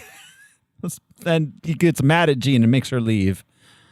The whole helicopter thing, so weird. The helicopter fight, they're fighting over a helicopter, like Yeah. two dogs fighting over a toy. Well, and if you've ever seen it before, the way they had that copter crash and in the little marsh and everything, it looks exactly like the Twilight Zone Oh, movie where yeah, Carl it did. actually was killed. Ooh. Like went right down in the water and did the On side its spinning. side. Yeah. Yeah, I'm Oof. like, wow, that's spot on. That's almost homage territory. How Yeah. fucking weird. Ugh. Yeah. I did like that he shuts the helicopter rotor off because like how rude. You parked your car in my fucking front porch. Yeah. But then we get the second moment where the helicopter like lights up behind him. I loved that. I was like, this is a moment. It happened. Yeah. We see him saving humans, which we don't see very often. Yeah. And I didn't hate the helicopter fight like between them. That was it was I hated how long it went on because like It should she go would just on. be like, you let go of this helicopter. yeah, instead of trying to do the helicopter, why didn't she just do him? That's what like literally it felt like two dogs fighting over a toy. They were no longer focused on the space around them or each other.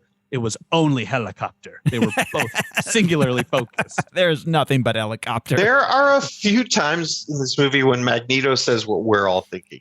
And obviously the biggest one is in the trailer. You Yeah. know, like there's always a fucking speech. There's always a, coming together. And then when she's on the island, it's kind of that too. Like, why are you here? Yeah. And all of us are like, yeah, why are you there? And she wants to know how he stopped killing people. He's like, I Right. just didn't do it anymore, lady. Like, No, he's like, I haven't, is what he should have said. But you're right. He's like, I just stopped. You didn't stop. It doesn't take anything for your vengeance to go to 11. Just Hank shows up. You never even got along. The answer should have been Charles. How did you stop killing people? Yeah. Charles was there for me at every moment. When I thought killing people was the answer, Charles That would was have like, been more powerful, yeah. whoa, maybe you shouldn't kill people. Maybe we should learn how to live with them. And she would have gone like, nah, but he manipulated. You're right. But the And then writer he could- decided, Whose blood is on your shirt? Would have been a great response after that. But in this, it's like, whose blood is that? I'm just curious. and he just stopped. He just stopped. You know, that's how addiction works, and that's how compulsion works. Yeah, you know, absolutely. Like, just stop. You just There's no stop. understanding, no deeper inner meaning. He He had such to will. go to. He had to go to Killers Anonymous. Yep. He's for like- a long At time. the old He's like- at the old scrapyard. He's like, the government gave me an island and I had a whole bunch of orgies. He's got his like 3-year chip right now. Yeah, he does. For killing the killing tip. I got a mutant whose power is feeding me grapes. Like, that's how I got over it. That's it. I got over it. He was like, I'm not really over it. yeah. He's like, I got over it by not pretending to have an American accent. I'm pretending to have a British accent. He is German. Very British. Alternatively, he could have also said, oh, who do you need to kill? I have people here. Is somebody fucking with you? They'd be like, well, Is I got a my list. girl. Yeah. We stopped that guy, that little Egyptian dude that one time. I haven't seen you since then. How are you? Yeah. Like anything but whose blood is that? Stop. That's my helicopter. So then, You're hurting them. so then Professor X loses his best friend, the president, who won't take his calls anymore. Like, but that phone still rings. So that there aren't even numbers on the president's X phone. He's no They didn't longer unplug it. They wanted to throw shade. he's no longer Sorry. invited to the human orgies. Yeah. Nope. Only the X orgies. Only the sitting down ones. Orgies on. Cawthorn. Nothing I can say is going to be more offensive than the end of this fucking Oh movie. my God. Yeah. Oh yeah. So then Jean gets picked up in a bar by Jessica Chastain, and honestly, that's what I'm here for. Is Jessica Chastain picking up Sansa Stark? I loved that she was there as an old man. This would have been the best Stanley cameo ever. That's true. Oh, yeah. That was my immediate. I was like, oh, I bet you this would have been a Stanley cameo, and it would That's have how been fucking amazing. lazy. He got producer credit. And yeah, he's not a lazy fucking film. Yeah. Back at X school, Hank's gone missing. He stole the jet and headed out to Orgy Island. Gone fishing. Beast tells Magneto that Jean killed Mystique, and Magneto is like, that's whose blood was on the shirt. Elementary, my dear Magneto. I put it together. I thought that was dog's blood. Eureka. Yeah, they're gonna go kill her. Jean shows up at a nice New York brownstone where the aliens. I thought he was overkilling people. I thought he just stopped. He just No, stopped. he didn't. Yeah. And Hank's like, I want to give it a shot. Yeah. So the aliens apparently bought a brownstone, and that's where they go with Jean. We got to get off this planet because the rent is killing us. Right. Like Brooklyn. Whew, who can live there these days? No, it used We to be can't have the showdown until Thursday. Yeah, it used to be a neighborhood, but now it's all like executives and like fucking millennials with their like chocolate trout bars. That's like Central Park adjacent also. There's a park right across the street. Yeah, maybe it is. Central or otherwise, but it's right across the street. It's New York. I assume it's Central Park because nothing There's else not exists besides Central brownstones Park around and Central Times Park. Square. There's like big buildings like the Dakota and stuff, but yeah. I'm surprised they weren't in the Flatiron. I mean, yeah, that always shows up. Yeah. There, Jessica Chastain helps Jean learn about her powers. She tells Jean that she's the leader of an alien race known as the Dabari, explains that the cosmic force she absorbed wiped out their planet, consuming everything in its path until Jean. And they've been following it like a dog following a bus? I guess. So, like, if a hurricane destroys your town, you're going to keep following that hurricane. Running after it. You Like- motherfucker. We briefly see there's a spaceship in orbit. Oh, that's right. They were there when the space shuttle got penetrated by the solar flare. The camera in her memory, she explained that. Yeah, literally. She explained Hulk was in the bathroom. If you had looked slightly to your left, you would have seen our spaceship. Good thing none of you did. Good thing none of you did. Okay, we can see it as she's telling her this, so I assume it wasn't cloaked and then revealed from cloak. Yeah, don't you think that the super genius beast would have been like, I wonder if it's coming from that spaceship right there. Also, aliens. Okay. Yeah. Like Thoreau said, these idiot aliens. It destroyed your entire planet, but 10 of you and a ship is good to go. But also, like, they're real, like, oh, aliens. Okay, whatever. Like, this is the first time. Like, I know. Even So in the lazy. MCU, they were like, oh, wow, aliens. Yeah, you're right. It's always been mutants against mutants. Yeah. And they just dropped aliens in like, yeah, that's the thing. Yeah, but no We've one established. no one reacts to the aliens like, oh my God, there's aliens. And Charles has to get in the same fucking room as Chastain to realize they're not even human. Yeah, right. You know what I mean? Like, he doesn't sense this until then. Yeah. Until he's there. He should have been in He's like- Cerebro being like, Because oh. he's trying to get into her mind, and then he makes him perplexed. What are you? But he had to be in the room with her before that ever went down. Yeah.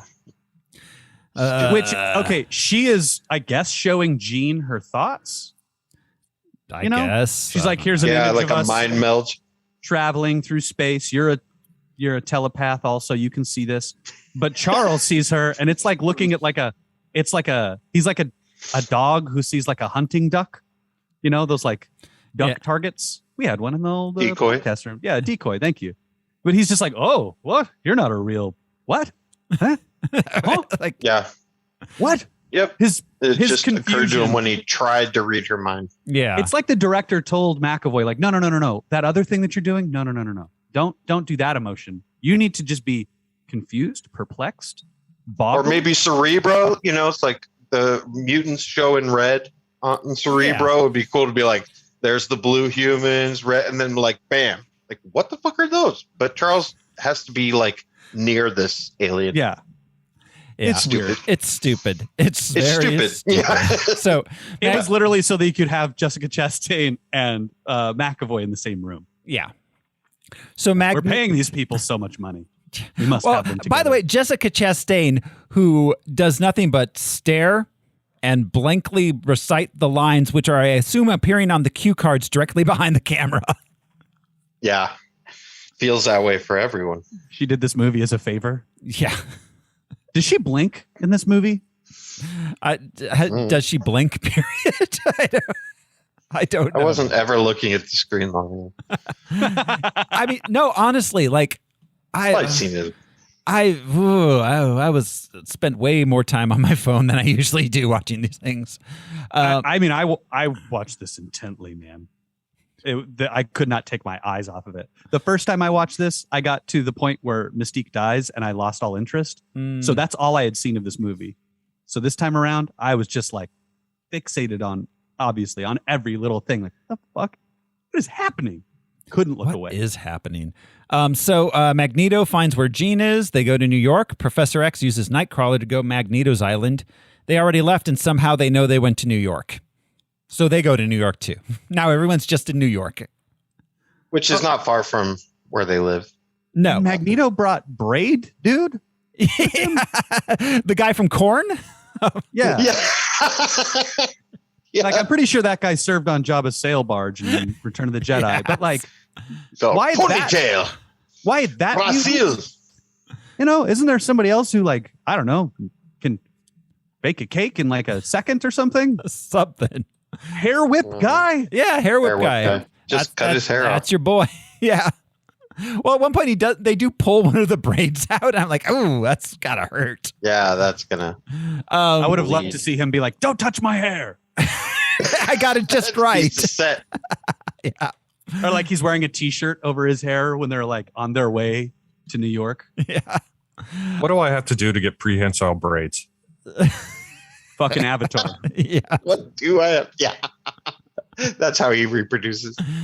They confront Magneto and company, and Charles tries to convince Eric not to kill Jean. The two sides fight, yada, yada. Eventually, Magneto gets into the building with a train.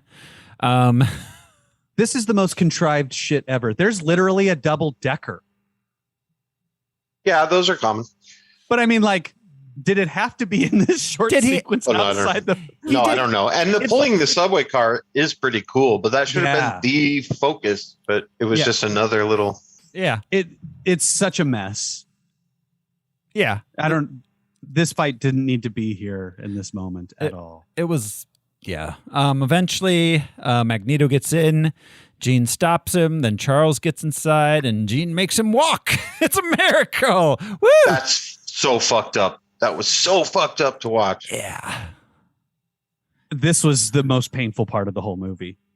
Yeah, making him walk up those stairs. That's like and the way he did it.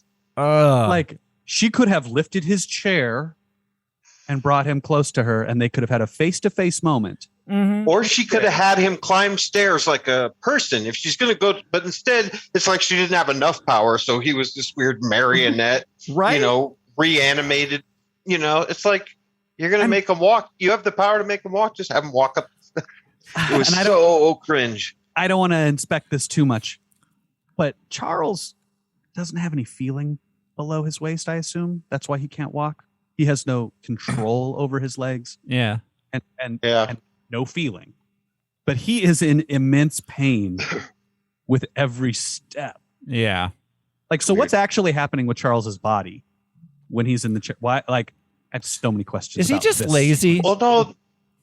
We saw it in Days of Future Past, right? That if he took those injections to suppress his mutant abilities, then he could walk, which is ironic because you think his mutant abilities would allow him to walk like Jean makes him walk. Yeah. They have a similar power set, but it's very odd. To have my powers, I can't walk, even though my powers would help me walk. Yeah. Well, he's technically not a telekinetic. He's technically not any fucking thing. He does whatever he does whatever he needs to do. They need. Do you remember when Patrick Stewart stopped like the rain and like all the cars and the bullets and everyone froze? Like, yep, everyone froze. Did he stop the rain? I feel like he stopped the rain at the train station. I don't. When they first maybe it wasn't rain. That was Storm. He had Storm with him. Oh, Storm stopped the rain. He just froze everyone. everybody. Everyone's frozen in time. So he and Ian everyone's McKellen frozen in their minds, not time. Yeah. Okay, fair enough. But what is his difference then? That's not telekinetic, stopping movement from happening. No, that's telepathy. Well, okay, I guess he's not stopping because he couldn't movement. He's couldn't stopping their processing. No, but what about the objects that he has stopped? He doesn't stop objects.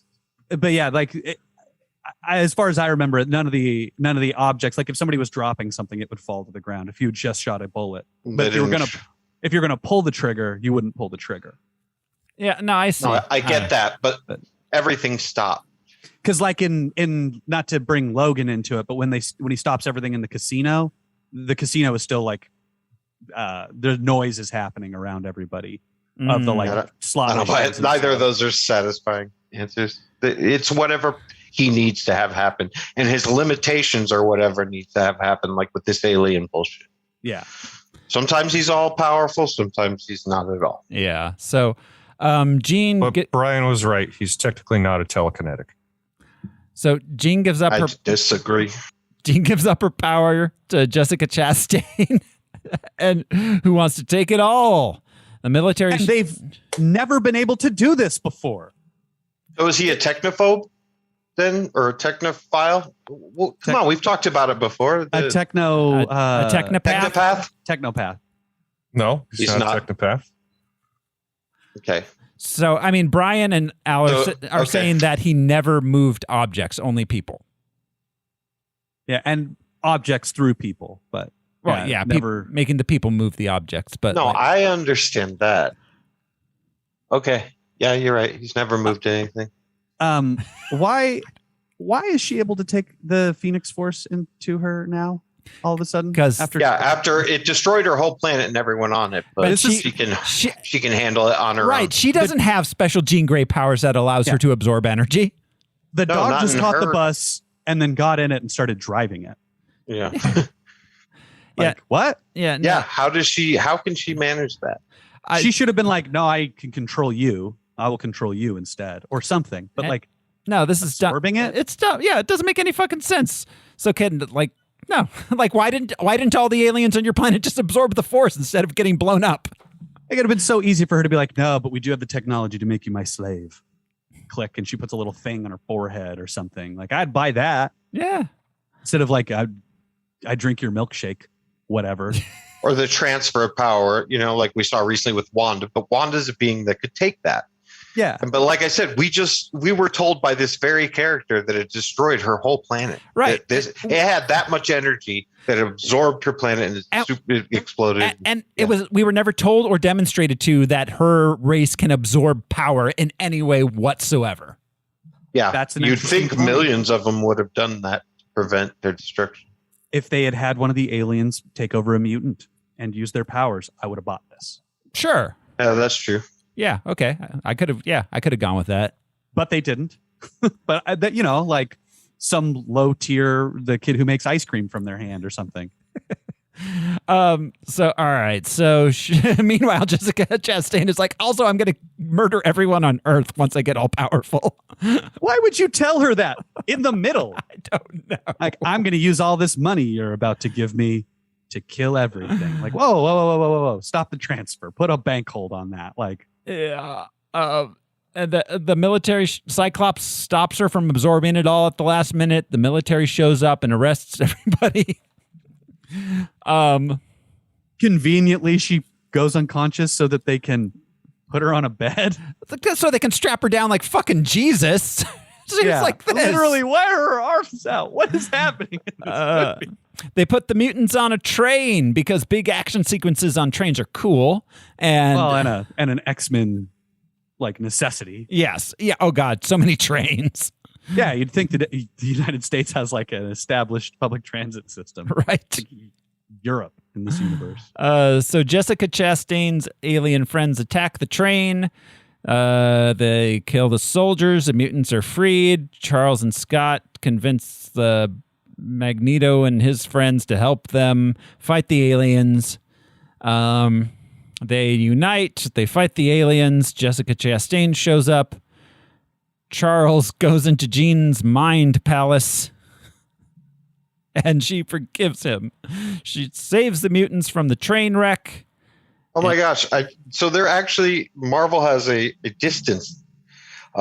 He is able to perceive the thoughts of others and project his own thoughts within a radius of approximately 250 miles, parentheses 400 kilometers. Huh.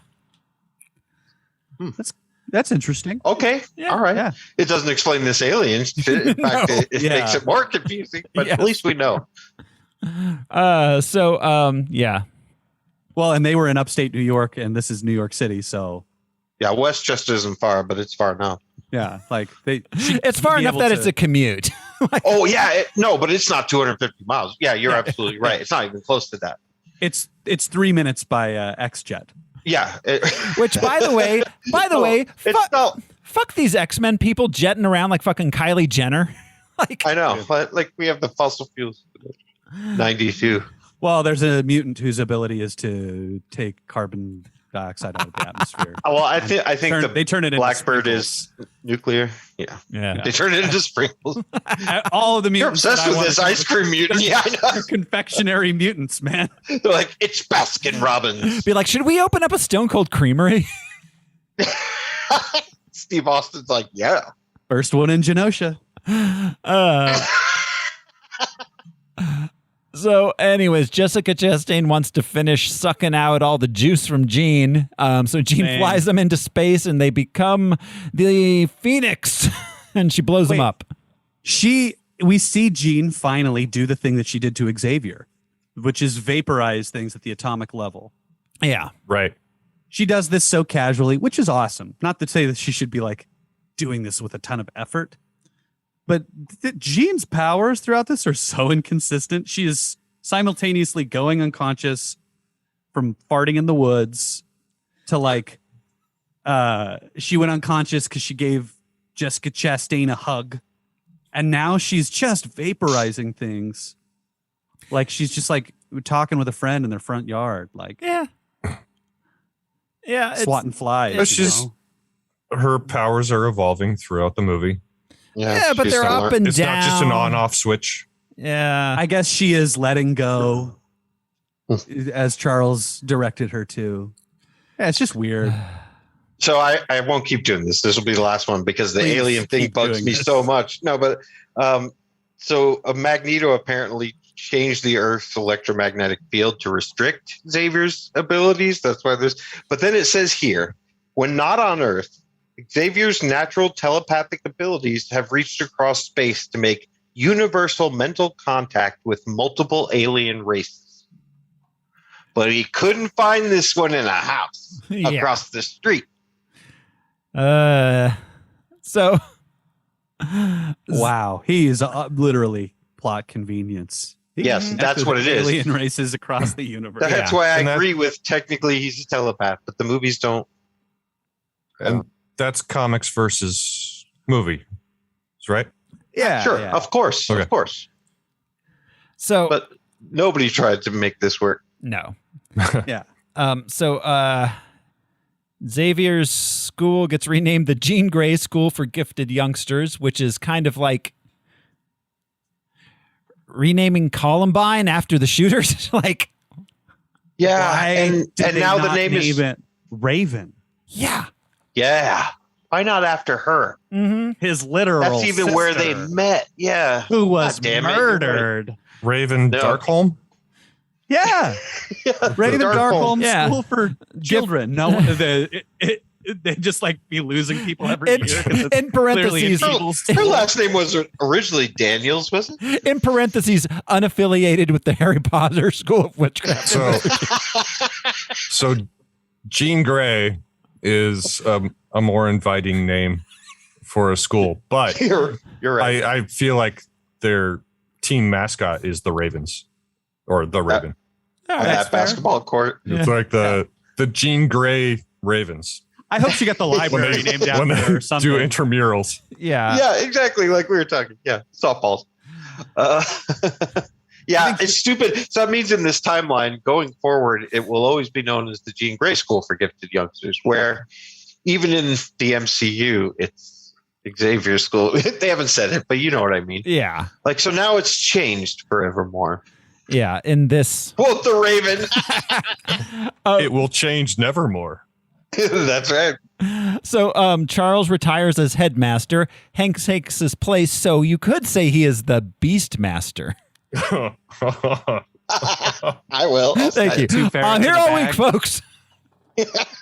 So, what is Charles going to do now? I guess. I'm gonna drink coffee. In Oh, he's going to Paris. go to those freaky orgies. Yeah. in Kenosha. He's like going to Magneto's orgies. Yeah. Going to go hang out with Mr. Braid. But we see him in Paris, right? Yeah. He's in Yeah. Paris. Oh, he's sitting next to Batman. I was gonna say no, Alfred. I was gonna say yeah, he's Michael Caine's version of Alfred. He wants to sit in beautiful places and sip an espresso. Like I get it. Yeah. So they play chess, and then Phoenix is in the sky, and then the credits roll, and there's no after credit scenes. Well, what's great is first Charles is all pouty and indignant, just like I don't want to play. Whereas like that's been Charles's angle for so many movies. Like we'll just sit down and have a friendly game, and if we talk, that's cool. He's like, no, not when it's me that has to learn a lesson.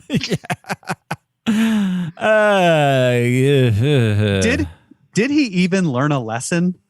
No, I don't think so. No. Like, did Magneto even learn a lesson? Nobody learned any lessons. They both suffer from confirmation bias. Like Magneto can always find the evil, and Charles can always find the good, supposedly. And so I think the only lesson that Charles learned was like, damn it, I didn't have as much control as I thought.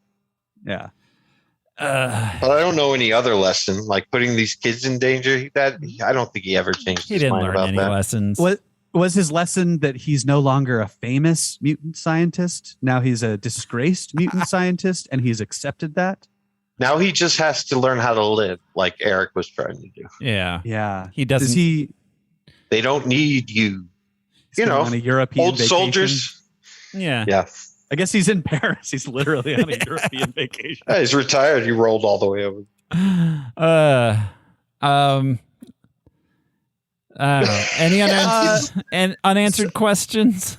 Oh, so many. We went over them. Do you guys think they're going to bring McAvoy and Fassbender back into the MCU?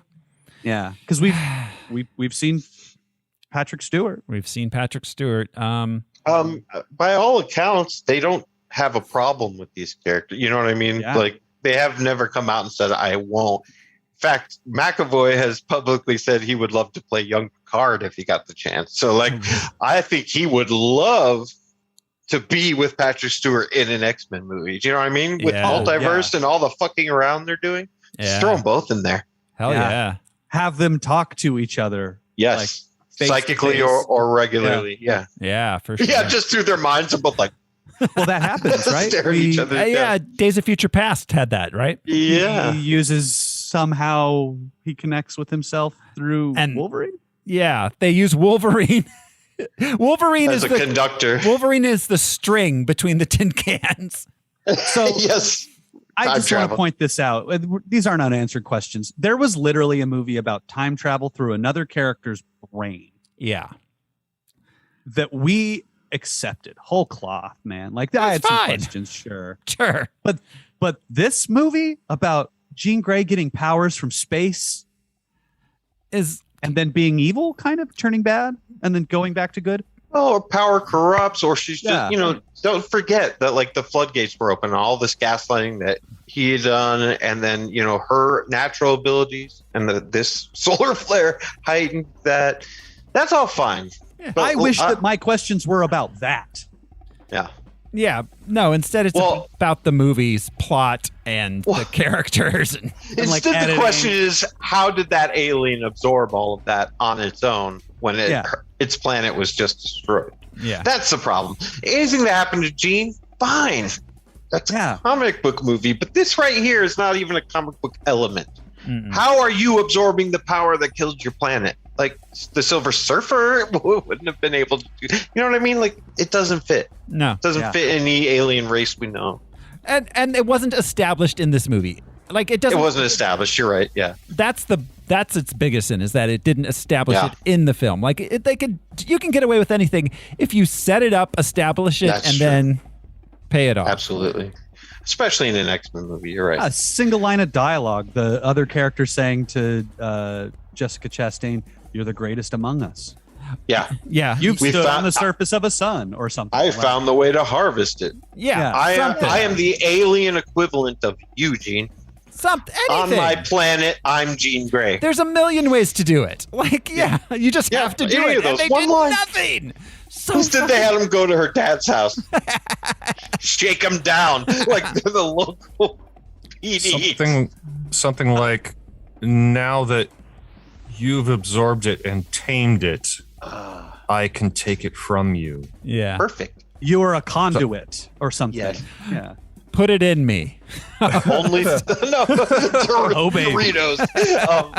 Did we that's right. Did we mention that her character, Jessica Chastain's character, had the telekinetic ability to put a spiral into people's chests? Oh yeah, we forgot to mention that. She just spiraled his chest. Like she doesn't do anything else. She's walking around. She doesn't fly like Jean does. But man, she'll turn you into a little whirlpool. She'll twist you up in the middle part. She's a man eater. So I was trying to look while we were talking about this at trying to get more information on the Dabari people. There's so very little, just because we were talking about trying to figure out this woman's powers. Who I apparently forgot her name because I have in my notes I've called her Yuck every time. Fuck. Zod, Vod, Crod. She's Kur, K-U-R, I think. No, it's a V. There's a V in there, I think. Hi, I'm Michael with a B. It's Vuk, like Vuk. Oh, yes. That's right, Vuk. V-U-K, but apparently I called her Yuck every time, and not on purpose. She's German. But like Magneto. There's like no mention of any powers of the Dabari people from comics. However, it's just interesting.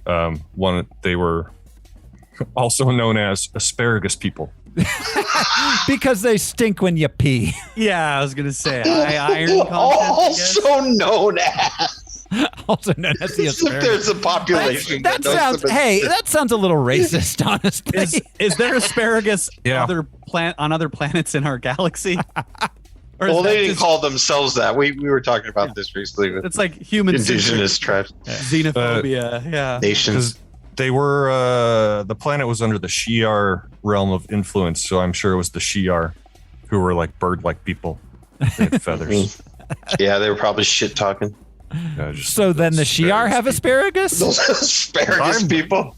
That's insulting, but it's not. They must. Do they Or import the- Earth asparagus to the Shi'ar Empire? Is that like a delicacy? I love the way it makes my piss smell. Can they last for a week in the store, but die in 2 days in my fridge? Right. Is that their ability? Can they be harvested by a robot? That is the question. So, all right, guys, are you ready to go ahead and just rank this thing? Yeah. Yeah. Shoot it into space, man. Okay, so Okay, so I can already tell I liked a lot of these movies more. then, I like Sergeant Kabuki Man more. oh, Oh, shit. hell yeah. Yeah, so I'm looking. And they had a power transfer scene, but it was kissing, right? Yeah. That made sense. So our lowest rated X-Men movie is X-Men Origins Wolverine at number 117, which we do have above both Adventures of Sharkboy and Lava Girl and Sergeant Kabuki Man. Okay, that's fine, but yeah, we do have to decide: is it better or worse than X-Men Origins? That is the question. I'll never vote in favor of the Phantom or the Shadow. I mean, I think the potential for this movie was incredibly high. The potential, yeah. The saga is, oof. And Yeah, to miss, this is the brickest of bricks. They missed the net. They missed the backboard. They shot. This is like an own goal situation. Yeah. Yeah. Totally, it is. I'm looking. To me, Right we're in fan four stick land with this movie. which is Like- down at 134. Yeah, you're right. We are. Like Jonah Hex, yeah. Max Steel, yeah. Okay, Superman 4. I'm seeing it. All right, I'd say below Superman 4. I would, again, I've said before, like I would watch Superman 4 again for the fun of That's it. fair. I don't think I'd the ever kids, watch yeah. this. Yeah, Fair enough. Yeah. Yeah. At least but I wouldn't this. There's no kids. There's no inside I'd joke. watch Fan Four Stick before I watched this. At least Fan Four Stick is crazy and awful. This is just Yeah. awful. yeah, Max even- Color was pretty bad. I don't used even all the remember hate in my Max heart Steel. already for this movie. I don't remember Max Steel either. Oh, I Max just Steel's the remember one- Steel.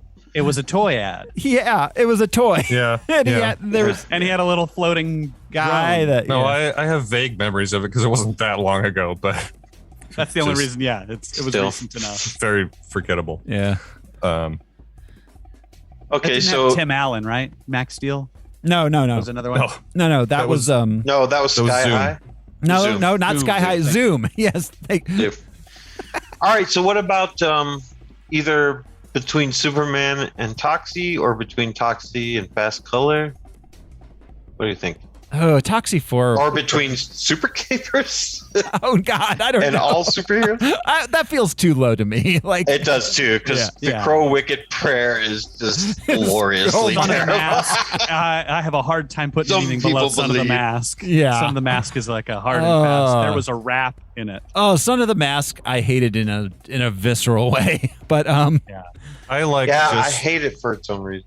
I'm liking just below Superman 4 because it's the final failure of a franchise. Yeah.